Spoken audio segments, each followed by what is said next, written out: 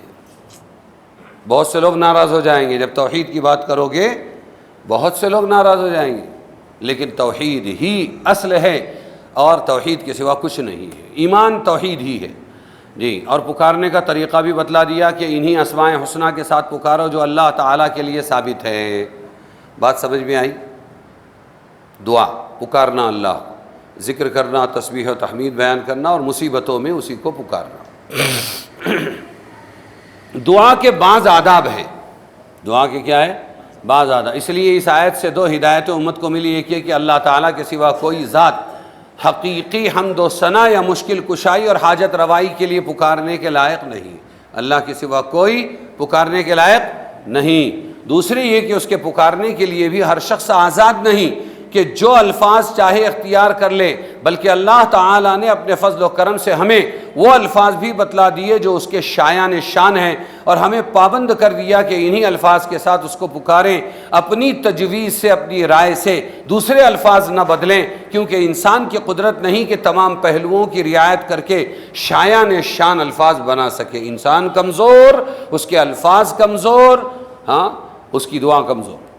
اس لیے جو اللہ نے نام دیا اسماء حسنہ انہی کو آپ نے پکارنا ہے، انہی کے ذریعے۔ بخاری و مسلم نے غور سے سننے کی چیز حضرت ابی ہریرہ رضی اللہ عنہ سے روایت کی ہے کہ رسول اللہ صلی اللہ علیہ وسلم نے فرمایا کہ اللہ تعالیٰ کے 99 نام ہیں، جو شخص ان کو محفوظ کر لے، یعنی جو ان کو یاد کر لے، وہ جنت میں داخل ہوگا۔ 99 نام یاد کر لو تو اللہ تعالیٰ جنت میں داخل کر دے گا۔ یہ 99 نام امام ترمذی حاکم نے تفصیل کے ساتھ بتلائے ہیں، اور بہت سو کو یاد بھی ہے۔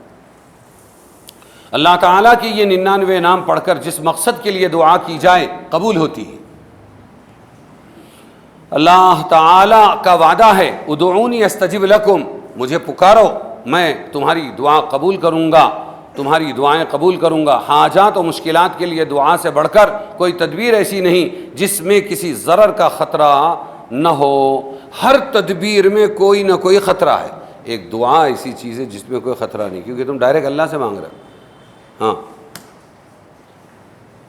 اور نفع یقینی ہو، نفع دوسری کسی بھی لائن میں یقینی نہیں ہے، لیکن اللہ سے دعا مانگنے میں نفع یقینی ہے۔ ارے سمجھے کہ نہیں؟ اپنی حاجات کے لیے اللہ سے دعا کرنے میں کسی نقصان کا تو کوئی احتمال ہی نہیں، اور ایک نفع نقد یہ ہے کہ دعا ایک عبادت ہے۔ دعا کیا ہے؟ اللہ نے آپ کو عبادت کی توفیق، اس کا ثواب اس کے نامہ اعمال میں لکھا جاتا ہے۔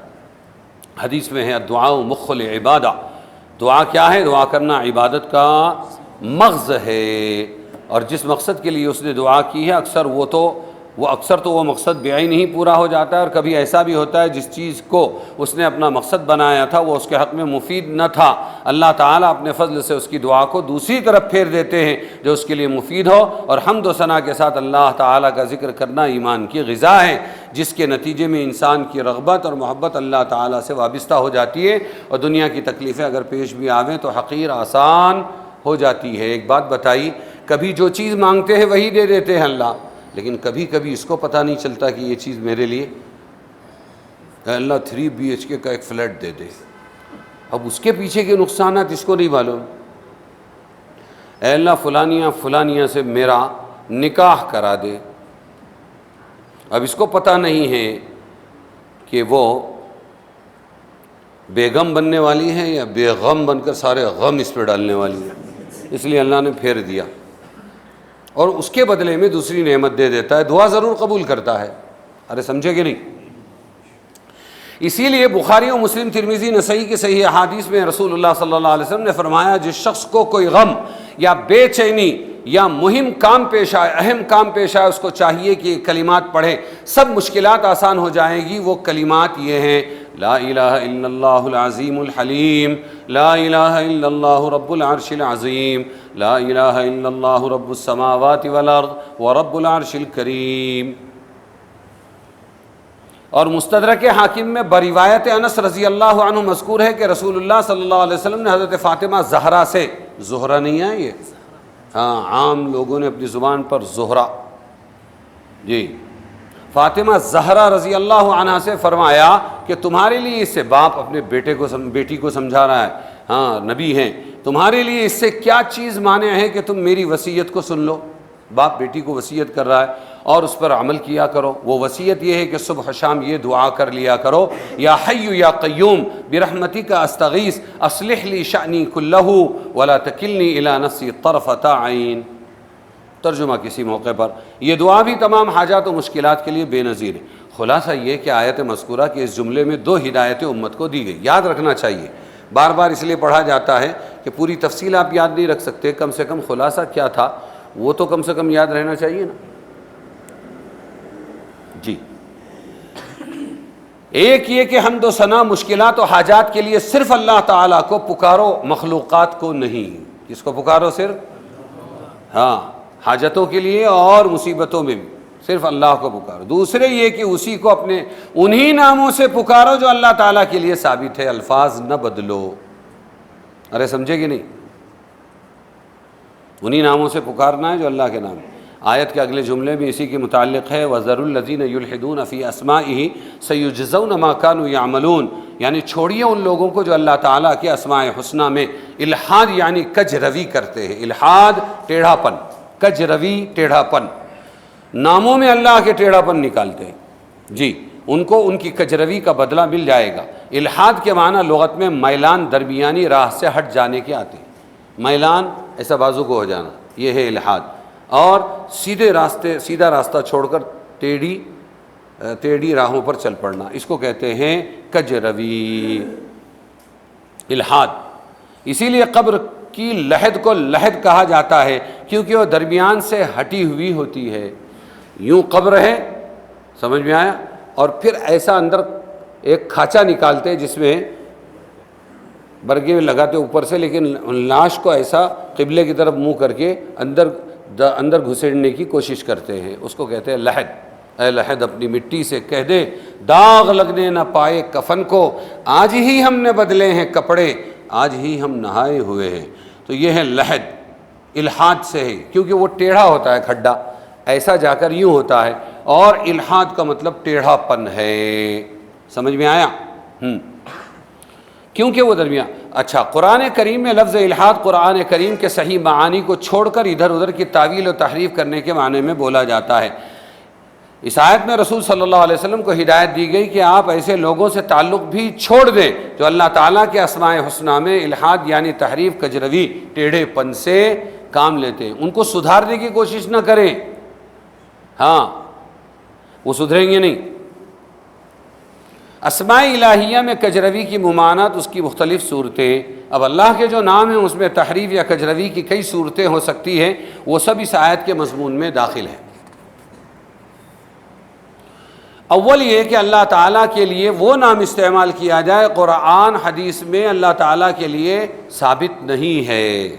جو نام اللہ کے لیے قرآن و حدیث میں ثابت نہیں، وہ نام سے اللہ کو پکار رہے ہیں، یہ ہے ٹیڑھا پن. اسماء حسنہ میں یہ ٹیڑھا پن. علماء حق کا اتفاق ہے کہ اللہ تعالیٰ کے نام و صفات میں کسی کو یہ اختیار نہیں کہ جو چاہے نام رکھ دے یا جس صفت کے ساتھ چاہے اس کی حمد و ثنا کرے، بلکہ صرف وہی الفاظ ہونا ضروری ہے جو قرآن و سنت میں اللہ تعالیٰ کے لیے بطور نام یا صفت کے ذکر کیے گئے ہیں. مثلا اللہ تعالیٰ کو کریم کہہ سکتے ہیں. کیا کہہ سکتے ہیں؟ سخی نہیں کہہ سکتے. اللہ کو، یہ سمجھنے کی چیز ہے، یہ اللہ کو کریم کہہ سکتے ہیں لیکن سخی نہیں کہہ سکتے. ہاں نور کہہ سکتے ہیں اللہ کو، اللہ نور السماوات والارض. ابیض نہیں کہہ سکتے. ابیض یعنی سفید، وہ بھی سفید یہ بھی سفید، لیکن ابیض نہیں کہہ سکتے. اچھا شافی کہہ سکتے ہیں، طبیب نہیں کہہ سکتے.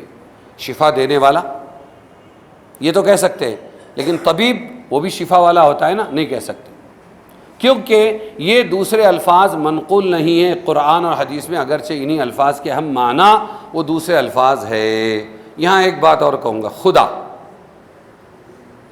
نہ قرآن میں ہے نہ حدیث میں ہے. خدا حافظ. آج کے کورٹ کے اندر پہلے قرآن پہ ہاتھ رکھواتے تھے، آج قرآن میں کہو، ناظر بولتا ہے کہو خدا قسم سچ بولوں گا، کہو خدا قسم سچ بولوں گا. ان بیچاروں کو نہیں معلوم ہے کہ اللہ کے قائم مقام خدا لفظ نہیں ہے، اصل اللہ کے اسماء حسنہ میں نہیں۔ پھر بھی آپ کو مفتیوں سے جب پوچھو گے کہ کسی نے خدا کی قسم کھائی ایسا کروں گا تو اس قسم کا اعتبار ہے کہ نہیں، تو اس کو کثرت استعمال کی وجہ سے اس کے مساوی قرار دیا گیا ہے، لیکن اس تحقیق کی بنیاد پر کہ قرآن و حدیث میں جو مذکور نہیں وہ اللہ کا اسم حسن نہیں بن سکتا۔ اس میں ذات تو ایک ہی ہے، اللہ کیا ہے، اور اسماء حسنہ وہ 99 ہیں دوسرے، اس میں لفظ خدا نہیں ہے۔ اس لیے آہستہ آہستہ اس کی چلن کو ختم کرنا چاہیے۔ خدا حافظ نہیں، اللہ حافظ، سمجھ میں آیا؟ خدا قسم نہیں، اللہ کی قسم۔ ارے سمجھے کہ نہیں سمجھے؟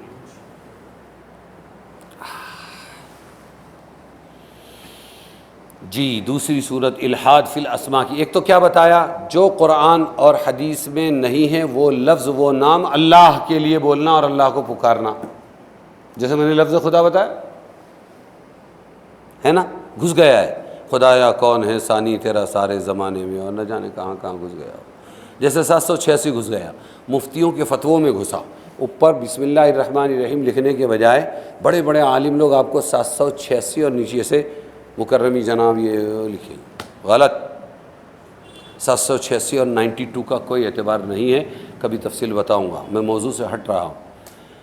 اچھا دوسری صورت یہ اللہ کے ناموں میں ٹیڑھا پن لانے کی، الحاد فی الاسماء کی یہ ہے دوسری صورت کہ اللہ تعالیٰ کے جو نام قرآن و سنت سے ثابت ہیں ان میں سے کسی نام کو نامناسب سمجھ کر چھوڑ دینا۔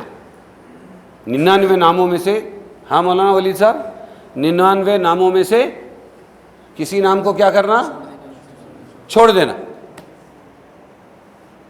تو نہ دوسرے کو پکڑنا نہ 99 نام کو چھوڑنا، اگر کریں گے تو یہ ہو جائے گا الحاد، اس کا بے ادبی ہونا ظاہر ہے، سمجھ میں آیا؟ تو ٹیڑھے پن سے اپنے آپ کو بچائیں۔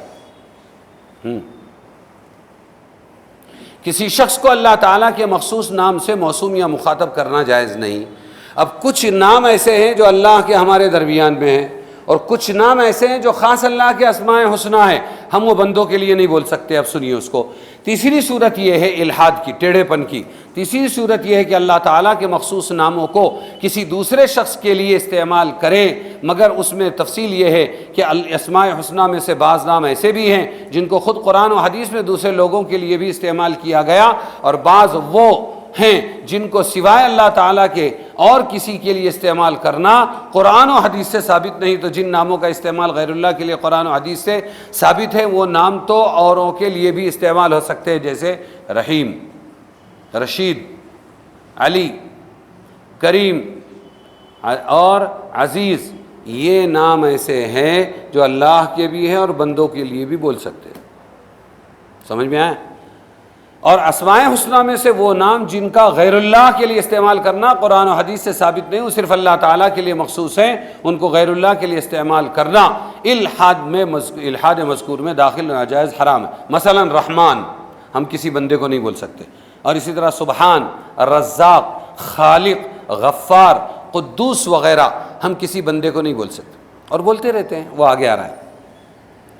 پھر ان مخصوص ناموں کو غیر اللہ کے لیے استعمال کرنا اگر کسی غلط عقیدے کی بنا پر ہے، ہاں جیسے تم کسی کو کہہ رہے ہو سبحان، اور ذہن میں بھی ہے کہ اللہ کی طرح پاک ہے یہ بندہ، رزاق، اے رزاق، اور یہ دماغ میں یہ ہے کہ یہ اللہ کی طرح روزی دیتا ہے، عقیدتاً اس کے معنی پر تمہارا ایمان ہے، غلط عقیدے کی بنا پر ہے کہ اس کو ہی خالق یا رازق سمجھ کر ان الفاظ سے خطاب کر رہا ہے، تب تو ایسا کہنا کفر ہے۔ کیا ہو جائے گا؟ یہ کسی کو رزاق بولنا اور کسی کو رحمان بولنا، یہ سب کفر ہو جائے گا، سمجھ میں آیا؟ اور اگر عقیدہ غلط نہیں ہے، محض بے فکری سے، ہمارے اکثر بے فکری سے ہوتا ہے، اب محض بے فکری سے یا بے سمجھی سے کسی شخص کو خالق، رازق، رحمان، سبحان کہہ دیا تو یہ اگرچہ کفر نہیں مگر مشرکانہ الفاظ ہونے کی وجہ سے گناہ شدید ہے، بڑا گناہ ہے۔ ایک صاحب تھے، مر گئے، ہنڈے کری 30 سال پہلے، ان کا کارڈ میرے سامنے آیا تو لکھا تھا ھذا من فضل ربی، دس is the grace of my اللہ، صحیح ہے؟ یہی مطلب ہے نا اس کا. دس از دا گریس، یہ مہربانی ہے میرے اللہ. انہوں نے لکھا تھا this is the grace of my اللہ اینڈ مائی بابا جان بابا. ھذا من فضل ربی و بابا جانی. ارے سمجھے کہ نہیں؟ اللہ کے ساتھ گھسڑ رہا ہے عقیدتاً. حرام. آگے چلیے. افسوس ہے کہ آج کل عام مسلمان اس غلطی میں مبتلا ہیں. کچھ لوگ تو وہ ہیں جنہوں نے اسلامی نام ہی رکھنا چھوڑ دیے. ان کی صورت و سیرت سے تو پہلے بھی مسلمان سمجھنا ان کا مشکل تھا، مگر نام سے پتہ چل جاتا تھا کہ یہ مسلمان ہے. اب انگریزی نام آ گئے، دوسرے نام آ گئے. اب نئے نام انگریزی طرز کے رکھے گئے. لڑکیوں کے نام خواتین اسلام کے طرز کے خلاف. خدیجہ، عائشہ، فاطمہ کے بجائے پہلے تو سمجھ میں آتا تھا خدیجہ ہاں مسلمان، عائشہ مسلمان. اب تسنیم، نسیم، شمیم، شہناز، نجمہ، پروین، اب یہ نام رکھے جانے لگے. اب یہ تو بہت پرانی بات ہے، 100 سال پہلے کی بات کر رہے ہیں. ابھی تو ڈائریکٹ وستاد انٹرنیٹ حاضر ہو. کیا نام ہے؟ اوشین، فوشین، نوشین. جو نام نہیں، ناؤن نہیں ہے بلکہ ورب ہے. ناؤن نہیں ہے، ورب ہے، اس کو بھی ناؤن بنا ڈالا. کیا؟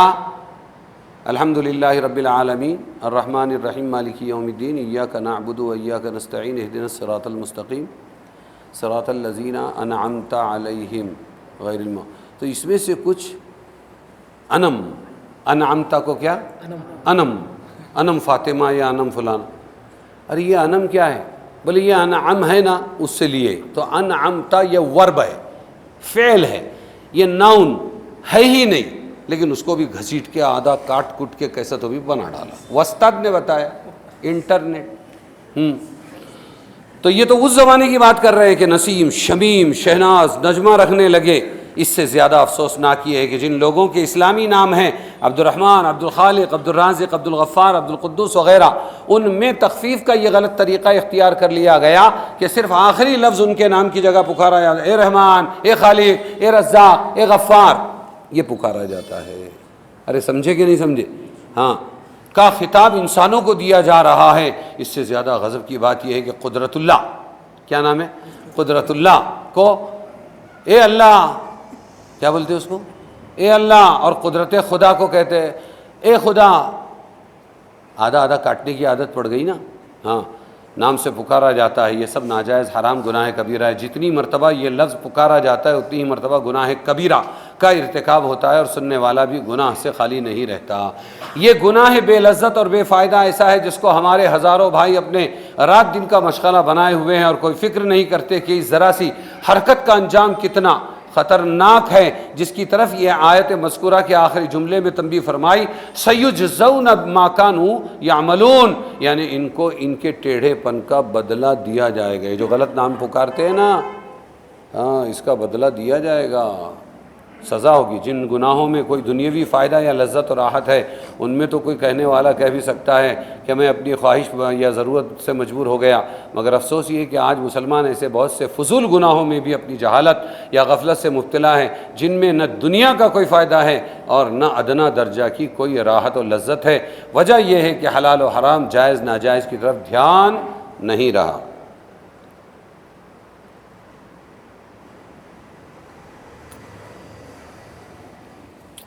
سورہ اعراف 181 آیت سے لے کر 185 آیت تک.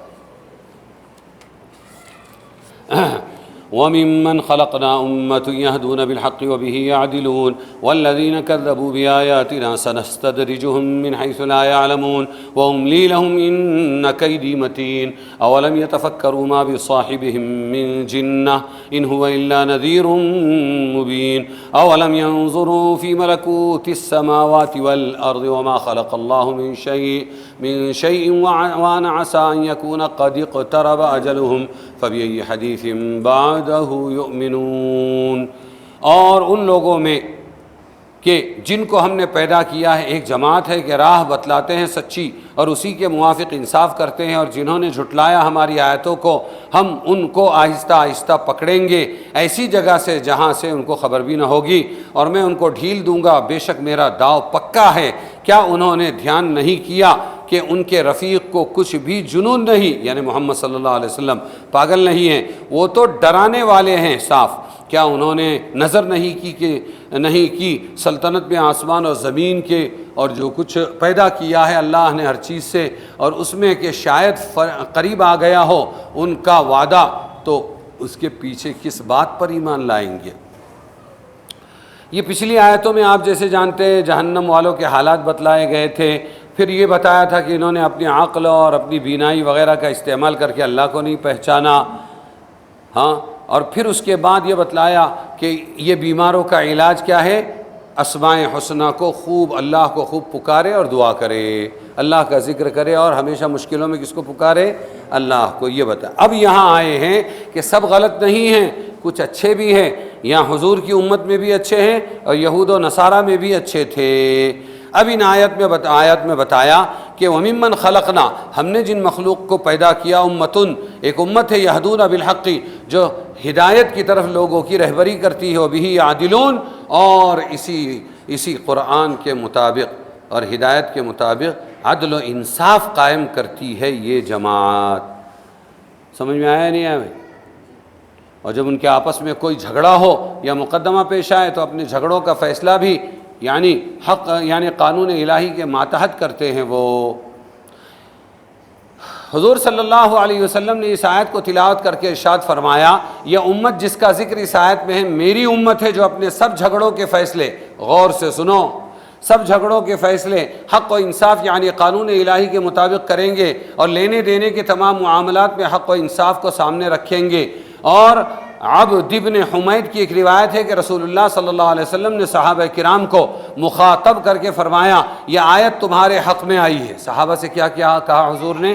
کہ تمہارے حق میں آئی ہے، اور تم سے پہلے بھی ایک امت کو یہ صفات عطا ہو چکی ہے۔ پھر یہ آیت تلاوت فرمائی، وَمِن قَوْمِ مُوسَىٰ أُمَّةٌ يَهْدُونَ بِالْحَقِّ وَبِهِ يَعْدِلُونَ، اور موسیٰ کی قوم میں بھی ایک امت ہے یہدون، جو ہدایت کرتی ہے حق کی اور اسی کے مطابق انصاف کرتی ہے۔ وہاں وَمِن قَوْمِ مُوسَىٰ فرمایا، اور یہاں وَمِمَّنْ خَلَقْنَا فرمایا، ہماری مخلوق میں سے ایک امت ہے جو انصاف کرتی ہے، رہبری ہدایت کرتی ہے حق کی اور انصاف کے ساتھ فیصلہ کرتی ہے۔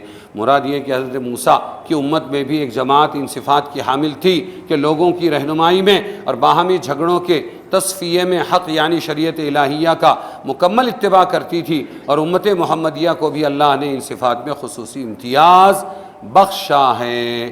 خلاصہ یہ کہ دو خصلتیں ہیں، ایک یہ کہ دوسرے لوگوں کی قیادت اور رہنمائی یا مشورے میں شریعت کا اتباع کرے۔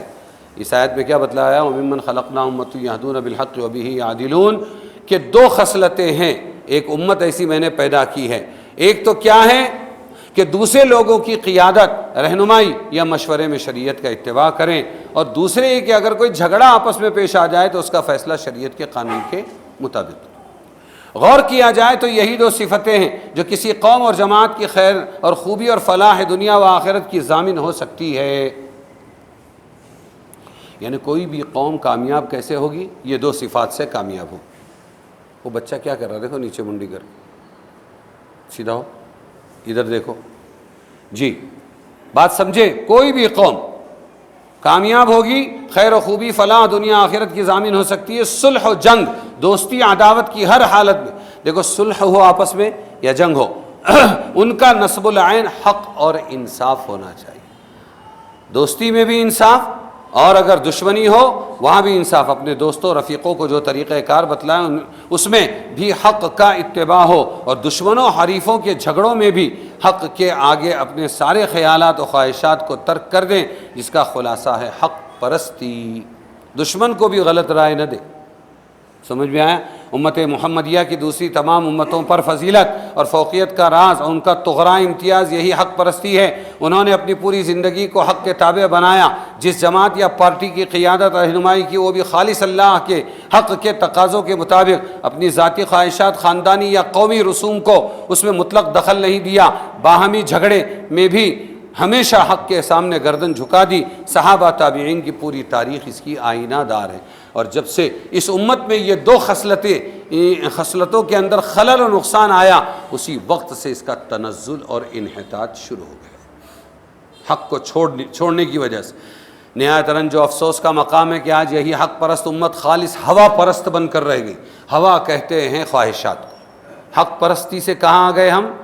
ہوا پرستی، یعنی خواہشات کے پیچھے چلنے لگے.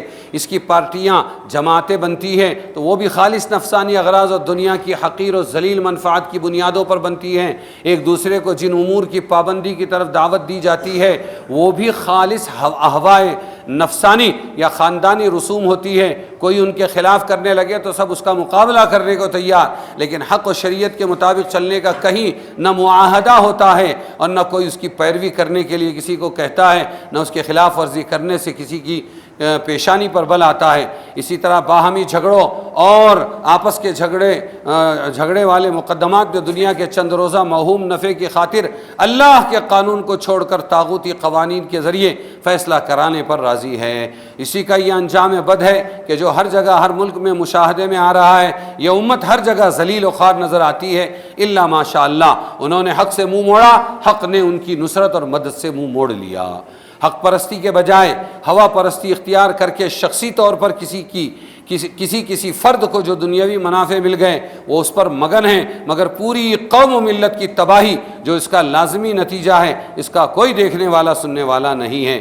اگر پوری امت کی فلاح و ترقی پیش نظر ہو تو اس کے سوا کوئی راستہ نہیں ہے کہ قرآنی اصول کو مضبوطی سے پکڑا جائے، خود بھی عمل کیا جائے، دوسروں کو پابند بنایا جائے. کیا؟ ہر معاملے میں حق پر چلنا، فیصلہ حق کے مطابق کرنا اور دوسروں کی رہبری کرتے رہنا.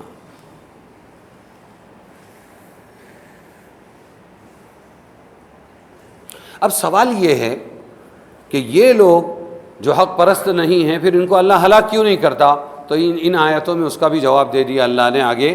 والذین کذبوا بآیاتنا سنستدرجهم من حیث لا یعلمون، یعنی ہم اپنی آیات کو جھٹلانے والوں کو اپنی حکمت اور رحمت کی بنا پر دفعتاً نہیں پکڑتے. یہ بہت اہم مضمون ہے. دفعتاً نہیں پکڑتے، اچانک پکڑ کے مار ڈالا، بلکہ آہستہ آہستہ تدریجاً اسٹیپ بائی اسٹیپ پکڑتے ہیں جس کی ان کو خبر بھی نہیں ہوتی، جس کی ان کو. اس لیے دنیا میں کفار و فجار کی مالداری یا عزت و جاہ سے دھوکہ یا ان کی حکومتوں کی وجہ سے دھوکہ نہ کھایا جائے، کیونکہ وہ در حقیقت ان کے لیے کوئی بھلائی کا سامان نہیں بلکہ اللہ تعالیٰ کی طرف سے استدراج ہے. سنو یہ لفظ استدراج. تمہارے پیچھے اثر ہو گیا، دیکھو ادھر دیکھو نا میرے کو، آپ بھی جی ہوتا ہے نا، اثر ہوتا ہے. خربوزے کو دیکھ کے خربوزہ رنگ بدلتا ہے، ہوتا ہے، اس لیے چوکن نہ رہے. ہاں استدراج. کیا؟ یہ جو اللہ آہستہ آہستہ پکڑتے ہیں دشمن کو، استدراج. استدراج کے معنی درجہ بدرجہ، آہستہ آہستہ، اسٹیپ بائی اسٹیپ کوئی کام کرنے کے آتے ہیں. اصطلاح قرآن و حدیث میں استدراج اس کو کہا جاتا ہے کہ بندے کے گناہ پر دنیا میں کوئی تکلیف و مصیبت نہ آئے بلکہ وہ گناہ میں آگے بڑھتا جائے، دنیاوی مال و اسباب اور بڑھتے جائیں، جس کا انجام یہ ہوتا ہے کہ اس کو اپنی بد کرداری پر کسی وقت تنبیہ نہیں ہوتی اور غفلت سے آنکھ نہیں کھلتی اور اپنے برے اعمال اس کو برے نظر نہیں آتے کہ وہ ان سے باز آنے کی فکر کرے. انسان کی یہ حالت اس مریض لا علاج کے مشابہ ہے جو بیماری ہی کو شفا اور زہر ہی کو تریاق سمجھ کر استعمال کرنے لگے، جس کا نتیجہ ہوتا ہے کہ کبھی تو دنیا ہی میں یہ شخص دفعتاً عذاب میں پکڑ لیا جاتا ہے اور کبھی موت تک یہ سلسلہ چلتا رہتا ہے. بالآخر موت ہی اس کی مستی اور بے ہوشی کا خاتمہ کرتی ہے اور دائمی عذاب اس کا ٹھکانہ بن جاتا ہے. قرآن کریم نے مختلف صورتوں میں استدراج کا ذکر کیا ہے. ارشاد ہے فلما نسو، جب بھول گئے وہ لوگ، ما ذکروا بہی، اس چیز کو، اس آسمانی ہدایت کو جس سے ان کو نصیحت کی گئی، فتحنا علیہم ابواب السماء ابواب کل شیء. تو اب ہم نے کیا کیا؟ ان کو عذاب نہیں دیا، پکڑا نہیں، ہم نے کھول دیا. ہم نے ان پر ہر چیز کے دروازے کھول دیے. عورتیں، سامان، کپڑے، زمین جائیداد، روپیے پیسے، راحتیں، صحتیں وغیرہ، ہر چیز کے دروازے کھول دیے. وہاں اچھا حتیٰ اذا فرحوا، یہاں تک کہ جب وہ خوش ہو گئے. کیا ہو گئے وہ؟ ہاں، پتنگ کو ڈھیل مل گئی. تو جب وہ بہت خوش ہو گئے بما اوتو، ملی ہوئی نعمتوں سے، اخذناہم بغتتاً، ہم نے ان کو اچانک پکڑ لیا. ہم نے کیا کر دیا ان کو؟ یہ ہے استدراج، ڈھیل دینا جی۔ فَإِذَا هُمْ مُبْلِسُونَ، تو پھر کیا ہو گیا کہ وہ اچانک نا امید ہو کر رہ گئے۔ یہ استدراج کافروں کے ساتھ بھی ہوتا ہے، یہ استدراج گناہگار مسلمانوں کے ساتھ بھی ہوتا ہے۔ اسی لیے صحابہ سلف صالحین کو جب کبھی دنیا کی نعمت دولت اللہ نے عطا فرمائی تو غلبہ خوف کی وجہ سے استدراج سے ڈرا کرتے تھے، اے اللہ کہیں دنیا ہی میں دے کر تو نہیں ٹرخا رہا ہے، ہم تو بڑے گناہگار ہیں، کہیں دنیا کی دولت ہمارے لیے استدراج نہ ہو۔ ارے سمجھے، وَأُمْلِي لَهُمْ إِنَّ كَيْدِي مَتِينٌ، اور یعنی ان گناہگاروں کو مہلت دیتا رہتا ہوں، یہ میری بڑی مضبوط تدبیر ہے، یہ وہی استدراج۔ پھر اللہ تعالیٰ نے آگے فرمایا اولم یتفکروا ما بصاحبہم من جنہ، کیا یہ غور نہیں کرتے کہ کوئی جنات بنات تھوڑی لگا حضرت محمد مصطفیٰ صلی اللہ علیہ وسلم کو، بلکہ یہ تو اللہ کی طرف سے ڈرانے والے، اپنی تھوڑی کہتے ہیں، ان کو غور کرنا چاہیے۔ پھر اللہ تعالیٰ نے فرمایا آسمان و زمین کی حکومتوں میں غور کرو نا، کہ اللہ تعالیٰ کی یہ مصنوعات اللہ کے سوا کون بنا سکتا ہے۔ اور اپنی مدت عمر میں غور و فکر کا نتیجہ یہ ہوتا ہے، جب انسان یہ سمجھ لے کہ موت کا وقت معلوم نہیں کب آ جائے گی، تو ضروری کاموں کے پورا کرنے میں غفلت سے باز آ جاتا ہے اور مستعدی سے کام کرنے لگتا ہے۔ موت سے غفلت ہی انسان کو تمام خرافات اور جرائم میں مبتلا رکھتی ہے، کیونکہ موت سے غافل ہے، اور موت کا استحضار کہ مجھے مرنا ہے، ایک دن مرنا ہے، آخر موت ہے، کر لے جو کرنا ہے، آخر موت ہے۔ موت کا استحضار، اس کو حاضر سمجھنا، وہ چیز ہے جو انسان کو بہت سے گناہوں سے بچنے پر آمادہ کر دیتا ہے۔ اسی لیے حضور نے فرمایا اکثرو ذکر حازم اللذات الموت، لذتوں کو ختم کر دینے والی چیز کو اکثر یاد کیا کرو، اور وہ موت ہے۔ لذتوں کو ختم کر دینے والی، سب لذتوں کو ختم کر دینے والی ہے۔ سمجھ میں آیا؟ اللہ تبارک و تعالی آخر میں اللہ فرماتے ہیں فَبِأَيِّ حَدِيثٍ بَعْدَهُ يُؤْمِنُونَ، ارے اس پر ایمان نہیں لائیں گے تو کس پر ایمان لائیں گے؟